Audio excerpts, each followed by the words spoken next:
Namaskar. মোৰ নাম অংশুমান দত্ত.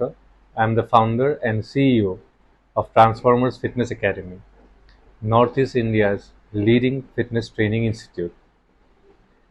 আমি এটা নতুন সিৰিজ আৰম্ভ কৰিব ওলাইছোঁ ডেডিকেটেড টু স্পৰ্টছ নিউট্ৰিশ্যন। আৰু এই সিৰিজটোৰ প্ৰথমতে আমি টেকেল কৰিব খুজিছোঁ one of the most controversial supplements, creatine. Creatine কি হয়? ক্ৰিয়েটিন খালে লিভাৰ আৰু কিডনি বেয়া হ'ব নেকি? ক্ৰিয়েটিন কোনে খাব লাগে, কিমানকৈ খাব লাগে, আৰু ক্ৰিয়েটিন ইউজ কৰা মেথডটো কি? Let's take a look. Creatine হয় কি? ক্ৰিয়েটিন এটা অৰ্গেনিক কম্পাউণ্ড যিটো আমাৰ বডিত বনায় তিনিটা এমিনো এচিডছ দি মেইনলি, গ্লাইচিন, আৰ্জিনাইন আৰু মিথিঅনাইন। আৰু এই এমিনো এচিড, এই ক্ৰিয়েটিন কম্পাউণ্ডটো ষ্ট'ৰ হয় আমাৰ লিভাৰ আৰু কিডনিজত। নৰ্মেল আমাৰ ডে টু ডে এক্টিভিটিজৰ কাৰণে ক্ৰিয়েটিন যিখিনি আমাৰ বডি প্ৰডিউচ কৰে সেইখিনি চাফিচিয়েণ্ট হয়। বাট when we talk about enhancing sports performance, তেতিয়াহ'লে ক্ৰিয়েটিন ছাপ্লিমেণ্টেশ্যন বেনিফিচিয়েল হ'ব পাৰে। ক্ৰিয়েটিনটো পৃথিৱীৰ আটাইতকৈ ষ্টাডিড আৰু ৱেল ৰিচাৰ্চ ছাপ্লিমেণ্ট হয়। আৰু এতিয়ালৈ যিমান ৰিচাৰ্চ কৰা হৈছে ক্ৰিয়েটিনৰ কোনো ধৰণৰ ছাইড এফেক্ট দেখা হোৱা নাই।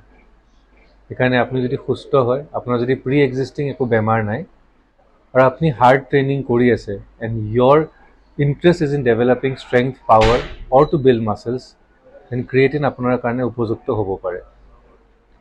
ক্ৰিয়েটিনৰ বহুতকেইটা ফৰ্ম মাৰ্কেটত পোৱা যায়।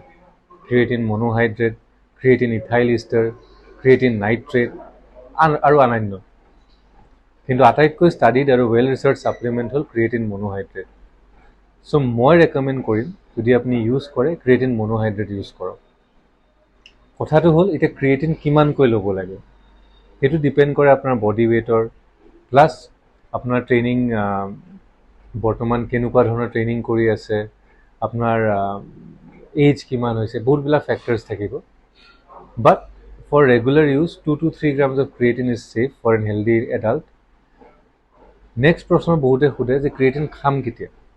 ক্ৰিয়েটিন খোৱা কোনো নিৰ্ধাৰিত সময় নাই, বাট আৰাউণ্ড ইয়ৰ ৱৰ্কআউট যদি আপুনি ক্ৰিয়েটিন ইউজ কৰে তেতিয়াহ'লে এবজৰ্পশ্যনটো ভাল হ'ব। My recommendation is use creatine immediately post workout.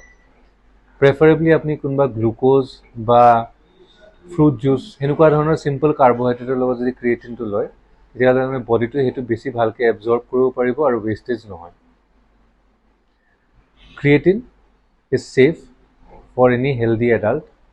আৰু যদি আপুনি আপোনাৰ স্পৰ্টছ পাৰফৰ্মেঞ্চটো ইম্প্ৰুভ কৰিব খুজিছে তেতিয়া ক্ৰিয়েটিন ডেফিনেটলি আপোনাৰ ইউজ কৰিব পাৰে।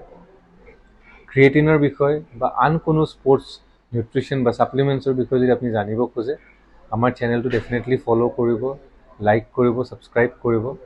আৰু কিবা প্ৰশ্ন থাকিলে আমাক কমেণ্ট বক্সত বা আমাৰ হেণ্ডেলৰ থ্ৰুদি আমাক সুধিব পাৰে। Will try our best to answer that. Thank U.